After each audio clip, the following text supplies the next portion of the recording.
நேற்று India vs Zimbabwe T20 squad announce பண்ணியிருக்காங்க. இதில் புதுசாக யஷ் தக்கூர், மயங்க் யாதவ், பிரம்சிம்ரன் சிங்லாம் டீமில் எடுத்திருக்காங்க.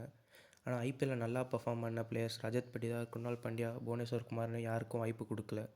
ஏற்கனவே ஸ்குவாடில் இருக்க ஓப்பனர்ஸ் பத்தாதுன்னு பிரம்சிம்ரன் வேறு ஸ்குவாடில் இருக்கார். இது பத்தாததுக்கு ஐபிஎல்லில் நல்லா பர்ஃபார்ம் பண்ண ரஜத் பட்டிதாருக்கு வாய்ப்பு கொடுக்கல. திலக் வர்மா ஆல்ரெடி ஃபார்ம் அவுட்லாம் இருக்கார்.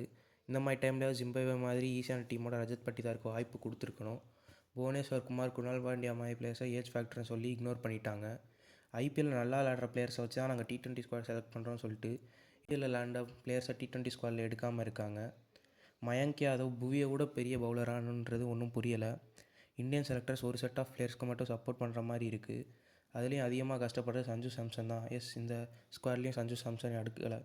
இப்படியே போனால் இந்தியன் டீம் நிலமை ரொம்ப மோசமாகிடும். நல்ல பிளேயர்ஸோட கெரியர் ஸ்பாயில் ஆகிரும். இந்த வீடியோ பற்றி கமெண்ட் பாக்ஸில் கமெண்ட் பண்ணுங்கள். டியூட் மேனியாக் சேனலை சப்ஸ்கிரைப் பண்ணுங்கள்.